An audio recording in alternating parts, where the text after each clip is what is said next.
All right, yes, perfect. So in the previous video, again, we went over alerts. Those alerts are very important to understand because the actual alerts, as in the specific place for the alert, is again not super important. It's just understanding we need to minimize our chart time. That is very important.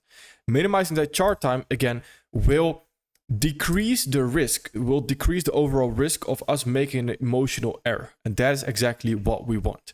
So when we get to a trade ID, of course, we need to follow the foundational levels. So following the foundational levels, they lead us to a trade ID, whether it's a profitable or unprofitable trade ID, they lead us to a trade ID in general. Then we have the analyst phase in those foundational levels, which is mainly the first four. So that is bias, narrative, boundary, and target. Then we also have the execution phase. So that is what we're going to go over in the next video, where we go over the foundation levels, the entry pattern, and the risk management right there. So in the analyst phase, we have certain analyst phase traps, as we call them, and they are in the first foundational levels, where every step we take, there is certain emotions that might start to rise. There's certain thoughts that might also come into your mind that we need to be aware of. That is very important. We need to first off be aware of what we are actually thinking about. So we have 5 emotional errors that we are dealing with throughout our trading. And that is fear, that is discipline, that is anger, greed, and confidence. Now, fear, for example, could be your fear of missing out. Fear of missing out is actually a funny subject, because fear of missing out is, of course, not actually a fear itself. It's more so us being greedy. It's not an actual fear. So fear could be, and the way I will see it here and the way I will also talk about it, is in the execution phase, where mainly if we get to our entry pattern and we now want to actually enter, we can feel some type of fear, some hesitation right there, some anxious feelings. That is what we need to be aware of. Then the second one is discipline. Discipline is also a good one, and discipline is really where we need to pay attention to, not only in trading, but to every area in life. Because I think discipline, if you are not disciplined in the gym, for example, in your personal life, then how are you going to be disciplined in your trading? And discipline and all these things right here also are linked to live trading and demo trading. Now, what do I mean by that? If we are demo trading, then we can first start out with, of course, demo money, not real money, etc. Likely, we are not going to have the same emotions attached to a trade. Maybe some emotions, some ego involved where you just want to be right. You have that need to be right. That's normal. But not the fear state, not the discipline, not the anger. And the discipline is very important if you are looking to demo trade. Why? Because from my experience and how I always demo traded was, I went into a trade, in a demo trade, I was like, let me just execute right here. My entry pattern didn't even form just yet, but I was like, let me just do this. I think it's going higher. Let me just enter right now. Once it actually gets to the challenge, once I'm actually trading live funds, I'll do it differently. That is building bad habits. Those bad habits are extremely important to understand as well, which we're going to go over in a different video. But those bad habits is what we need to control as well. We don't want to build any bad habits right there. So if you want to be disciplined, you should be disciplined in every area of your life. That is very important. So then the third one is, we talked about anger. Anger is, you could get angry for not getting to a certain bias, a narrative, or missing out on a move, getting angry. Or mainly getting angry, and this is, I think, the biggest one, where we get angry if a trade does not play out. And that is where it's dangerous, because that anger can lead us to overtrading, can lead us to revenge trading, etc. That is what we also need to be aware of. Again, that is mainly where entry pattern and risk management also comes in. So for the discipline one, that is one of the ones that is for the analyst phase, what we're going to talk about today. Then we have greed, which is also one of the analyst phase traps, because greed right there, if we see, for example, here in NASDAQ, and we see it already continuing lower right there, and if we just open up the market, then open up our chart, then we might see that and we might get greedy and we want to get involved because we feel like we're missing out on a move. So we get greedy. That also helps. And the way to avoid that is by having a strict routine. So in order to avoid certain greedy characteristics, etc., we need to have a certain routine as well. What do I mean by that? Well, from my experience, if I wake up late and I set out for myself, all right, I want to wake up at 7, so I have an hour to analyze the chart, for example. If I want to see anything, then I don't miss anything. So I'm an hour before I actually want to get involved. Perfect. Do I need that full hour? Probably not, but just a general rule of thumb. Whereas if I now wake up at 8 and I start trading at 8, then all of a sudden I wake up with that urgency. And I'm like, oh, I'm too late. I need to get to the chart. I might miss a move right now. And then with that urgency, also linked to that is already impulsive trading.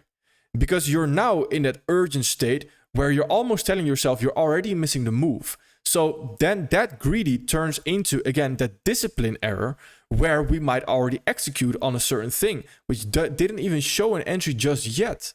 Here, we might already execute on this right there just because we arrived late at the chart right there. And then we see the move lower and we didn't even get a move or retracement into any PD rate just yet, but we just want to execute. So we execute there, place our stop loss there. And again, from there, we might just lose the trade and it goes against us. And that is because we are making an emotional error right there. So that emotional error of greedy and greediness in general is also linked to our discipline, which our entry pattern, etc., is also where we can be greedy. Our risk management is also where we can be greedy. So this comes back in analyst phase, but also execution phase, where our goal is to make the environment as easy as possible to keep our psychology in check. That is our goal. So confidence is the last one right there. Just overall confidence errors, you could call it. This is always a thin line. And the way I view this is because are you going to have the ultimate confidence right now as me, where I've been trading these concepts for a very long time? Are you going to have the same amount of confidence as me? Probably not, right? And that's probably not even possible. So confidence comes from doing. If you want to take away anxiety, if you want to take away confidence problems, which is linked to, you could call it anxiety, etc., getting anxious, that is where we need to start doing it, where we need to be repetitive with just doing, understanding, making case studies. That builds up confidence. Kobe Bryant, LeBron James, Lionel Messi, Cristiano Ronaldo, all people that build their confidence through practice. Practice builds confidence in the games. It allows you to have that confidence in the game because you know you've done it over and over and over and over in maybe previous games, but also in practice. So first we need to practice, but a great football player doesn't become a great football player if he just practices.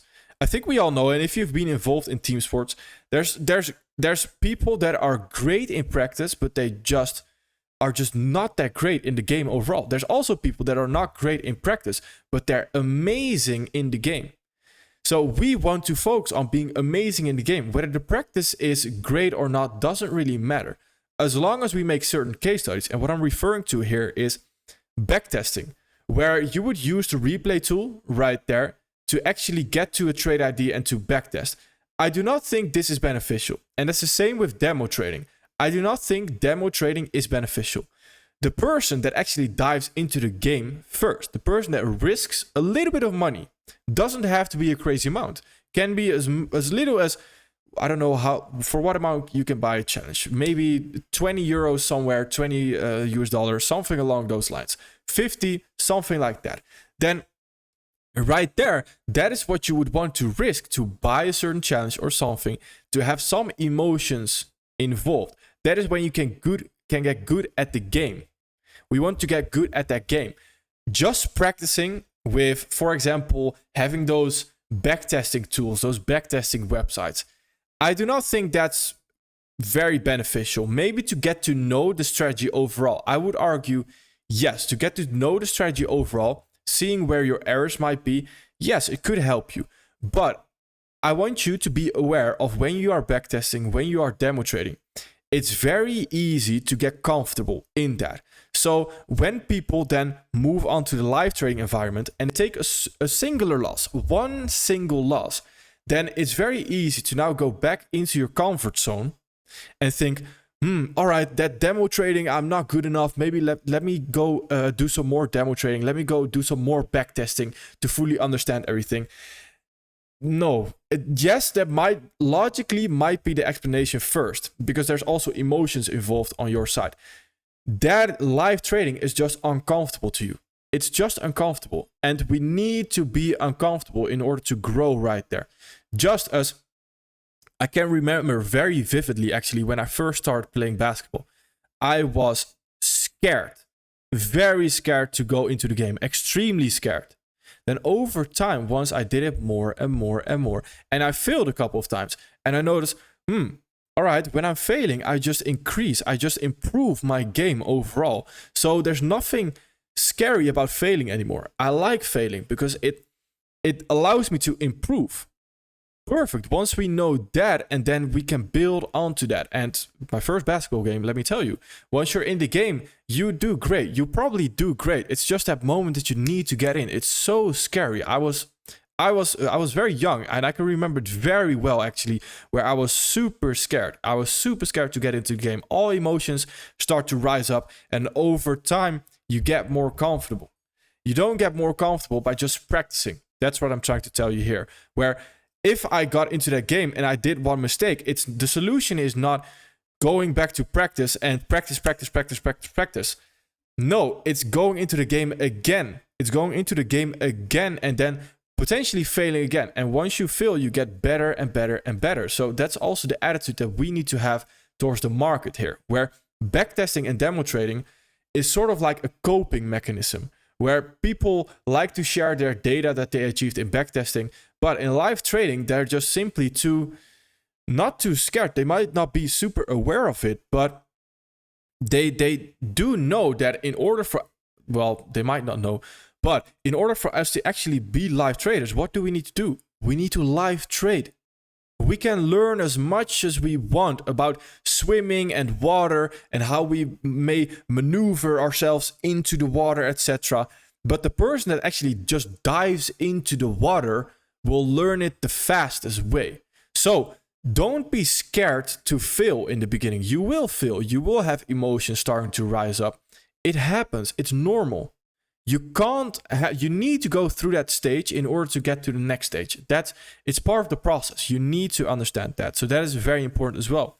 Which we talked about confidence right there, because that leads to confidence. We build confidence through repetitions. So seeing an entry play out over and over in live, in real time, not in your backtesting, not in your demo, that doesn't really build that confidence. Confidence comes from doing the thing. And doing the thing is where we want to be live trading, because we want to make profits. We want to be live traders. So we need to do that. That is very important. So you also have, of course, because I was talking about lack of confidence, you also have overconfidence, which also is what we're going to talk about, the execution phase traps. Now, overconfidence can also be in the analyst phase, where we have lack of confidence and overconfidence. Overconfidence is usually the other side of the pendulum. And what I mean by that is we have balance. Overall, we are just in balance, right? Let me draw a little bit of a straighter line. We have balance in the form of this, where there's something hanging right there. A ball, and that can swing one way to the other way. Where we have first a lack of confidence, and the ball is right there. That lack of confidence sort of grows into overall a stable confidence, better confidence, more confidence. But we need to be aware that lack of confidence doesn't turn into overconfidence right there and swings the other way, where we are now too overconfident. Where the pendulum, we want to have it in balance right there. Balance is key, because if we have a lack of confidence, that's not beneficial at all. That's more so detrimental, of course.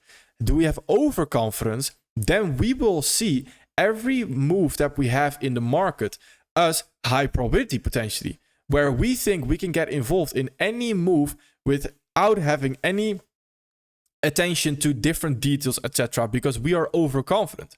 we think everything we do should be great and everything we do should play out this way, which that is overconfidence. That is not something we want to have, of course.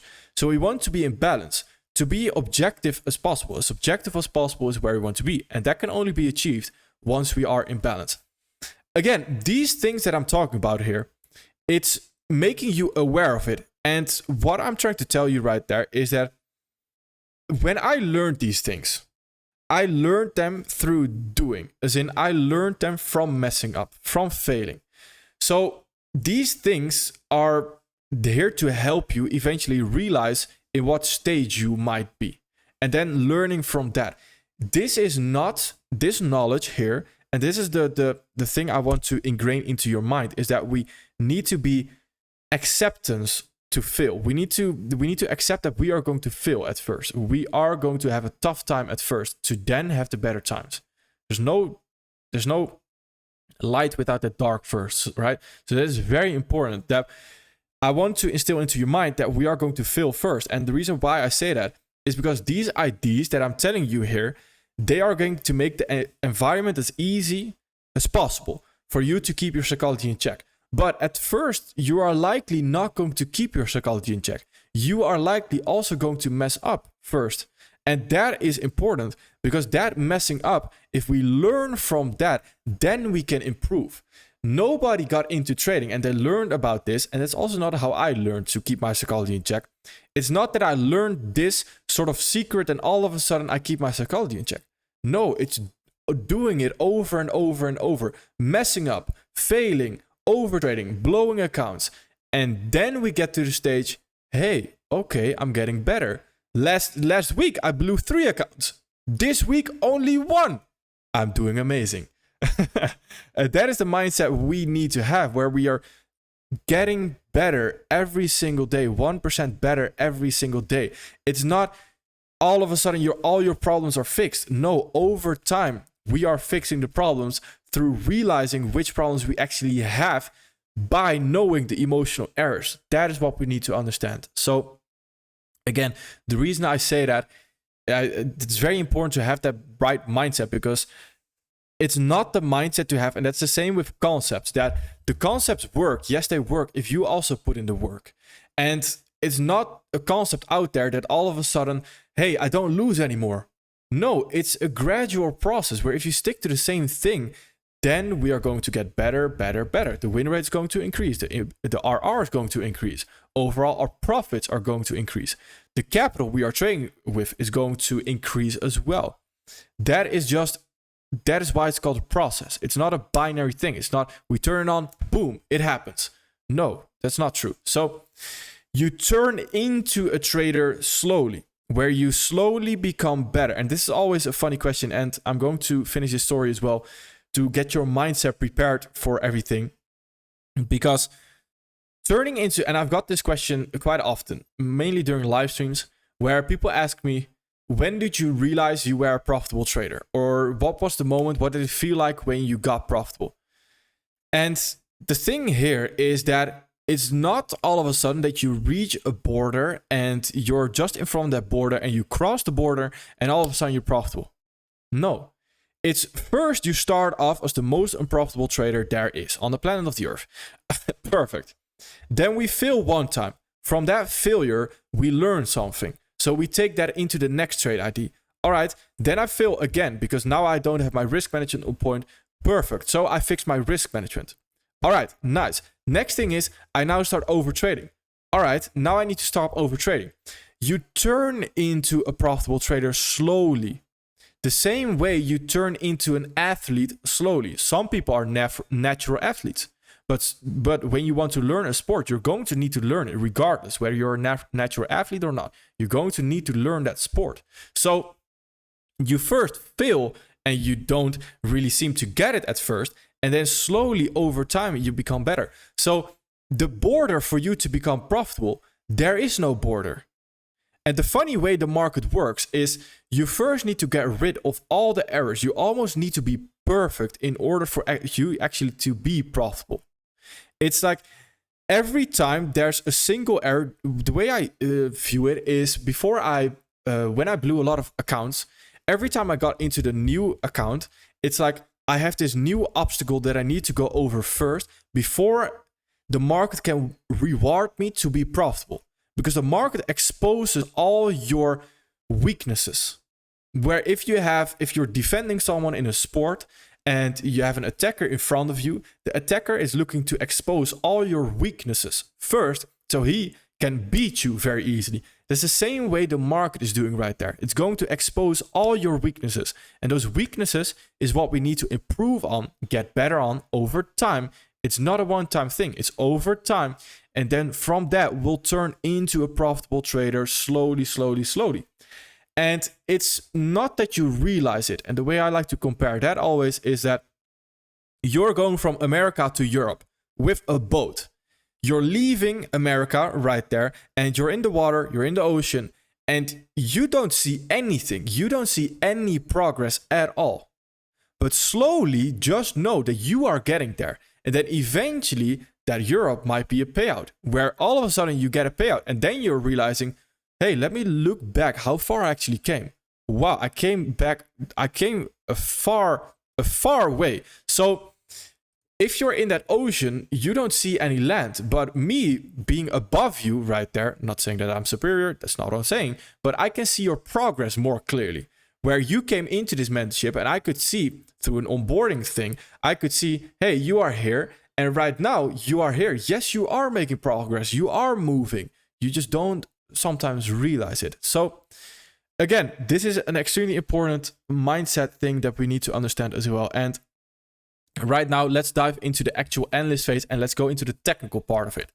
So the technical part of it right here is understanding the 5 stages of probability. So we have 5 stages of probability in every single trade ID that we take. So let me go over NASDAQ. Let me use the same example right here. We're also going to use different examples, but the 4 hour right there, we were continuing higher, most likely. Now, first, let's actually zoom out. So on the monthly right there, what do we do? Well, on the monthly right here, how do we first want to understand that we should not mess up in that analyst phase? So these are the analyst phase traps. The first trap is that it takes too much time. Analyzing takes too much time. If it takes too much time to even get to a bias, then you should already quit. The bias narrative, the boundary, and the target should be very easy, very smooth, very easy going. So here, for example, the bias overall is we've just been going higher. Perfect. With this high as a first target, after that, it's that. So the bias was quite easy, right? It's just seeing we've been going higher overall. If you have a consolidating bias, it might not be that easy. So right there, you might want to skip that pair, or you might want to wait a little bit. But it's understanding that you are not over analyzing something.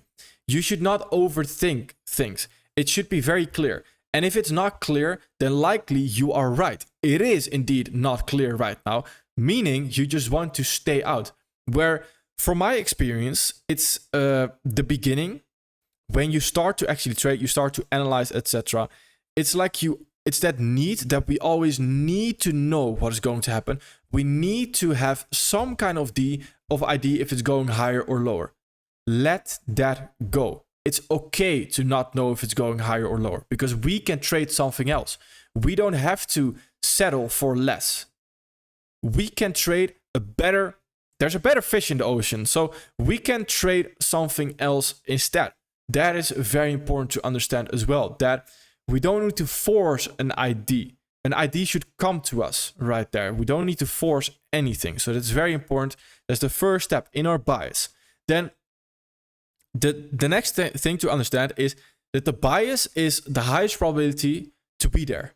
So the bias is actually the first step and it's the highest probability to always be there. Here, there's a bias. But the narrative, the boundary, the target, there's a lot of things that need to agree first before we can actually get to that trade ID. So here, that next step, that narrative is already lower probability because we need now the narrative also to agree. We first need to have a clean bias, then we need to have a clean narrative. So right there, that is also already lower probability. So if we then find a narrative right here and we go into the weekly, then here we see a narrative. because that weekly value gap is where we can push higher from. Perfect. It should just be that clear. Where, for example, at this moment in time, right there on the weekly, do we have a clear narrative? I would argue no. So setting that boundary for yourself, as in the boundary, setting that limit for yourself as well, where if you just don't have that clear narrative, don't have that clear boundary, then don't overthink it. And what I mean by that is that if you don't have a clear boundary, narrative, bias, whatever it is, then likely it is just low probability. So if you can't get to a clear bias, narrative, boundary, then it's likely just low probability.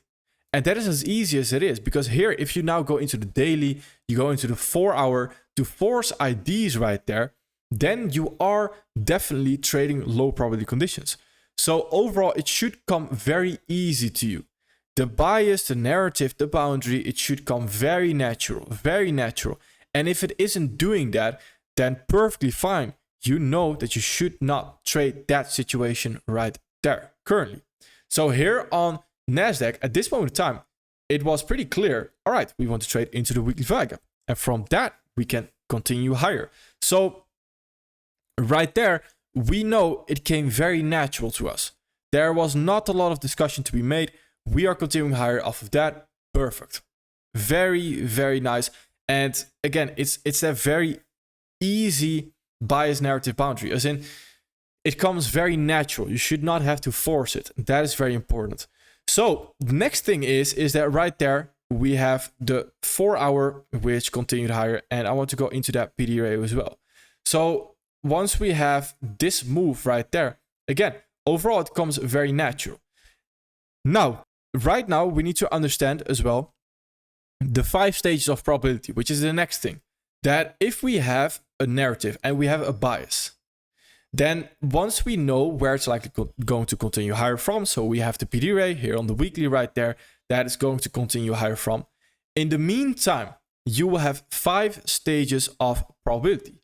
So the reason why we also don't want to go into the daily right there, into the 4 hour to force an ID, is because we already have that weekly value gap. That weekly value gap is enough because that is the highest one. It's in context. So we don't want to force anything below that. The highest probability is always going to be to wait for that weekly fair value gap to then continue higher off of that. Because overall, we are bullish. So trading towards that usual context with unusual context is lower probability overall. We need to understand that. It's also what we talked about in the high probability versus low probability. Now, right here, the first stage that we actually have, the first stage of that probability is seek and destroy conditions. So what does that mean, seek and destroy conditions? Seek and destroy conditions simply is that we are not respecting fair value gaps on both sides of the market. So right here, we can also see it as just a simple consolidation right there. That is exactly what we would like to see as well. So the first stage, before we get to any trade ID, is likely going to be seek and destroy. That is the lowest probability. So here, you don't get involved at all. So this also helps with understanding on when you should be waiting.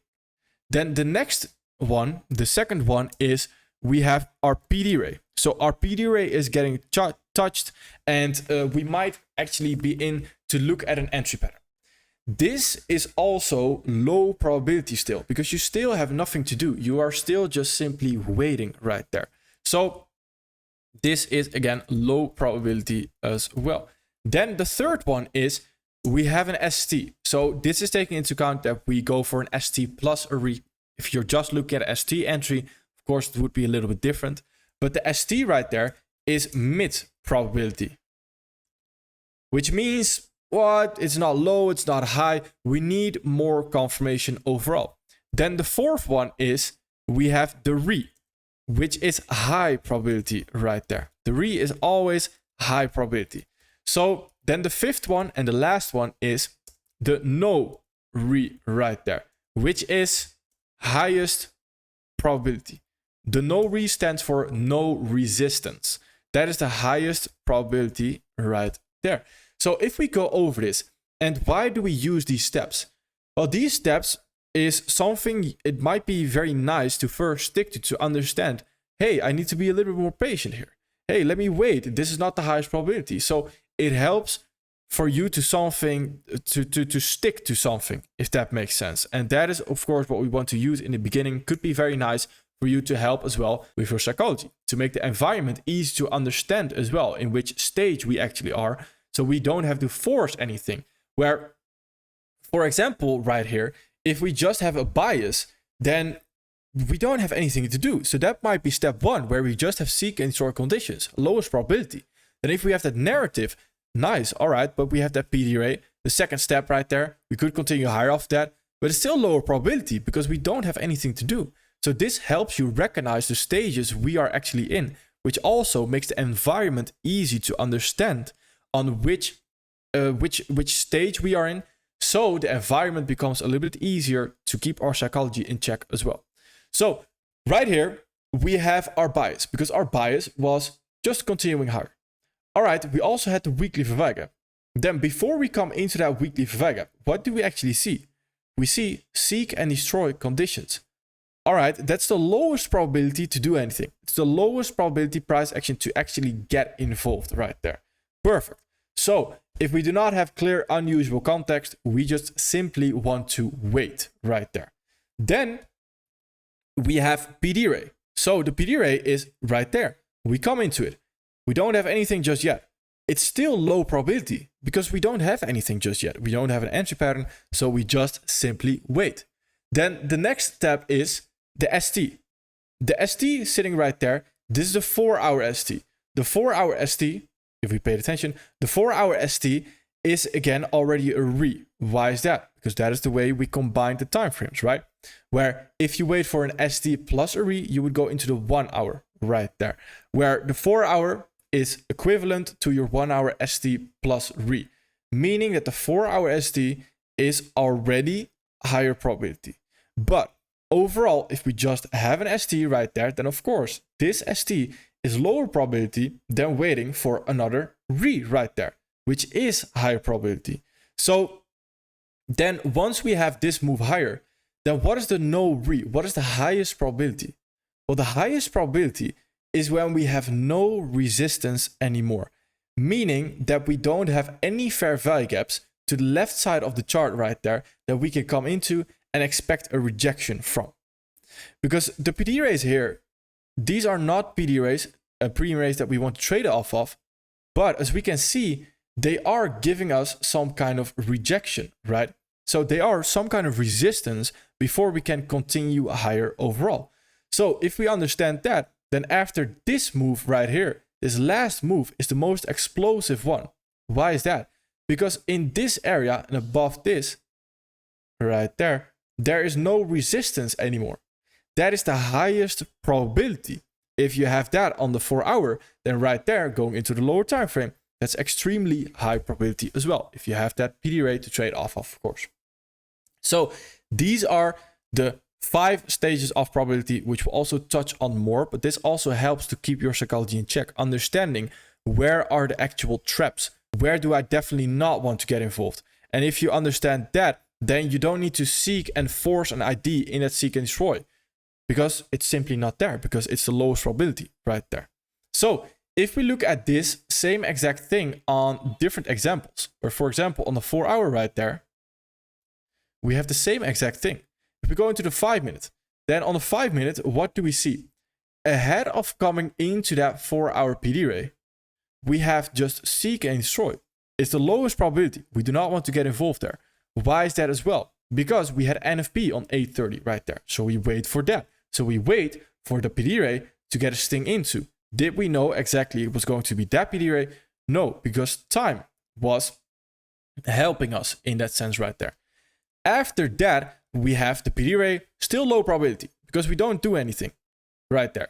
Still low probability. You still just wait. You're just waiting for something, for an entry pattern right there. Then we have an ST. And the ST here is mid probability. We are a little bit 50-50. Why is that mid probability as well? Because the mid probability right there is understanding overall that we had bearish order flow, and now we are potentially looking to create bullish order flow. So from an order flow perspective, that right there is 50-50. Until we create what? Until we create a new rehire, which confirms bullish order flow, which is now high probability right there. So that is high probability. And then once we have that no resistance anymore, which I would argue it's the same entry as the re right there, that is even higher probability. No resistance in between that context right there. Because the context, again, that no resistance is referring to the context. When we are high in the context lag, before we take out the high right there, we usually don't have any resistance anymore because we already got the rejection here. We got the rejection already after that, and then we don't have resistance anymore, and then we explode higher right there. So these are the stages of that probability again. This is what we're constantly working with. Understanding again that these help us and they benefit us in the overall psychology of trading as well. The analyst phase right here and the traps that we have for bias, narrative, boundary, and target. Let me go over a few examples. I'm just going to do my analysis that I would just simply do in a forecast, for example. Just going over my analysis, how I would go about it. So, and if I go about it, I'm going to go about it with deeds as well, but I'll tell you exactly how fast I also go over it and what I do not want to see, etc. All those things. Let's start off with Australian dollar, Canadian dollar right there. And let's start on the monthly. Then on the monthly, we need to first get to that bias. All right, what is the bias doing here? Well, we can potentially still look to be bullish right there. So if we want to still be bullish, then let's find some narrative to overall continue higher right there. Bias, bullish, monthly value gap potentially being created. All right, we could even head towards the swing high right there. Not too crazy. I kind of like it. Weekly right here. All right, nice. We have weekly narrative boundary that we can continue higher off of. Perfect. Would like to continue higher off of that. The only thing is of course, you can also see we reached that target already right there on that swing high. So depending on what we do right there, we would have to see if we still want to continue higher. So do you notice something? Because that is where the first doubt came in. The first doubt came into my mind right there, where we still had the narrative right there, as in we are continuing higher off of that, but we also already reached those targets. We reached the context high, we reached that first drawn liquidity, meaning that we reached certain targets. Then we want to take a step back to be careful again. So understanding here that basically everything that happened and we talked about in the 5 stages of probability, the cycle is now starting over again, where we need to find that new context. So here it's not necessarily where we want to get involved. So that is also where the first doubt came in right there. Where here, well, if we want to continue higher, we can continue higher off of this daily value gap sitting right there. But again, we had a huge sweep right there, which I do not really like. So in this moment in time, there's doubts. So what do we do here? Well, the trap overall here is, again, if you then go into analyzing it even further, here you should just basically say, all right, pretty 50-50 in my eyes, could go either way, don't want to get involved. Perfect. Let me go to the next pair, where the trap is, again, if I were to now go into the 4 hour right there, if I were to now go into the 1 hour to get an ID, because I feel the need to get an ID. That is the trap, where you are now over analyzing it, you are now overthinking it. That is not what we want to do right there. We want to be very strict, very easygoing.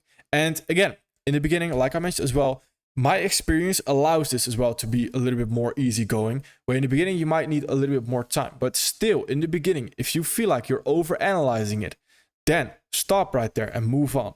It's very important. So if we go over the next one, Australian dollar CHF right here. And let's go over the monthly. Is there a clear bias on the monthly? No, stop, boom, next one, next pair. That's it. That is very important, where here I can already see on the monthly, there's just not a clear bias. There's just simply not a clear bias. We were finishing that context right there to continue lower overall, which we did not do. So we failed to take out that low right there. And now we have this candle and that candle, which took out the previous month's high, previous month's low. It's just simply consolidating here. So what do you do right here? Stop everything you're doing and just move on. Delete it from your whole trading view list. ignore it at all costs. And the reason why that is so important, because right now, understand that if I analyze this pair long enough, we can get to a trade ID. So for example, I'm going to do right now, and pay attention, I'm going to do what you should not do. So right now, if I saw the monthly, and I would have seen the previous month high, previous month's low right there, and then went into the weekly.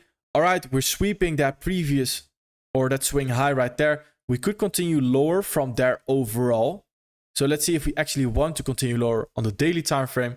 We have this daily fair value gap sitting right there, which we can continue higher from as well. Then on the 4 hour, we have this 4 hour fair value gap sitting right there, which we can also continue lower from. Then on the 1 hour right there, we also have this 1 hour fair value gaps right there. So here I think we can definitely continue lower overall right there. To then continue lower right there.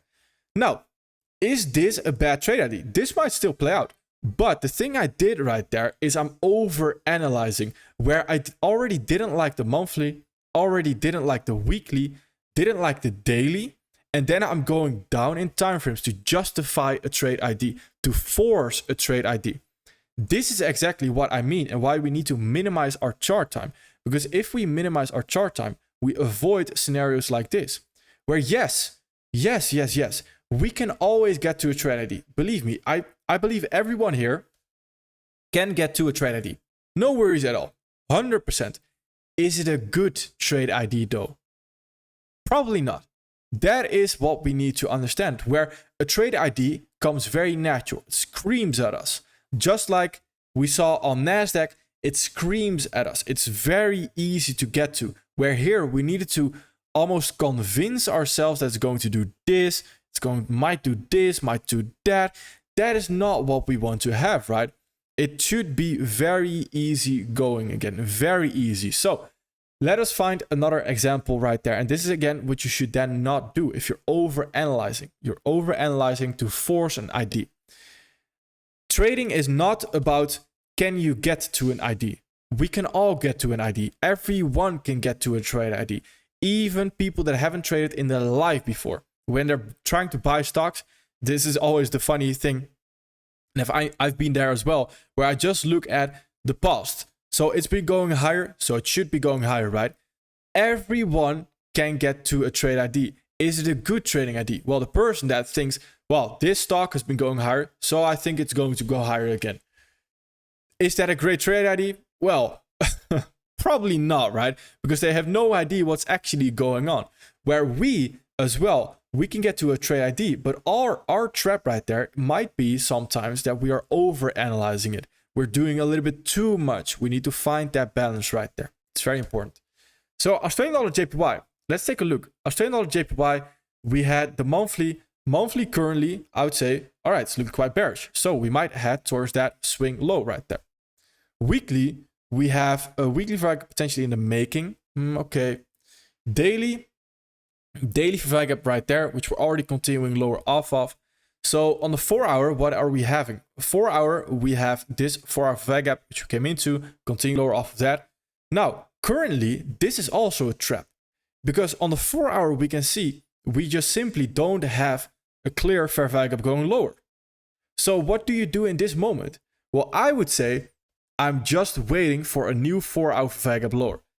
That's it. And that's also where I cut the line. I stop it. Because I saw we had a 4 hour value gap right there, which if order flow wanted to continue lower, it should create a new 4 hour value gap lower off of that as well, which it just simply did not do. So right there, what do? I quit. I stop.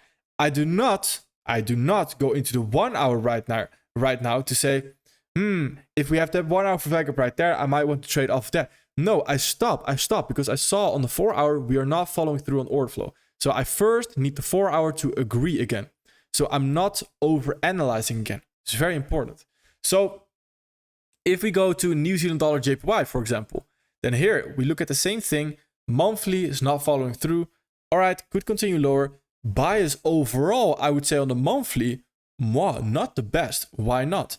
We don't really have a clear discount rate overall to target. First one is the previous month's low, which is currently the only real one. Then on the weekly, what are we seeing? Weekly, we reached this target, in the form of that fair value gap right there. All right, but if we want to disrespect that, we can potentially look to continue lower as well. On the daily time frame, we have the daily fair value gap sitting right there. Perfect, nice, okay. We can continue lower off that. Then on the 4 hour, we just have 4 hour fair value gaps lower off of that again. And that is, all right, quite nice. But currently, at this moment in time, would you have a trade ID right here where we're currently hovering? No, not really. Why not? Because there's just not that clear narrative again, where the narrative there was quite clear, narrative there was quite clear as well, narrative there was quite clear. But after that, we don't have the clear narrative again. So that is what we need to pay attention to.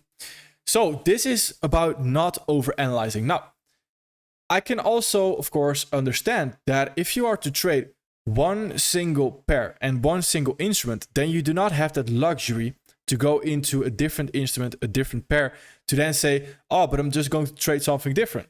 No, because you are going to trade one instrument, one pair, and that will be your skill in that sense.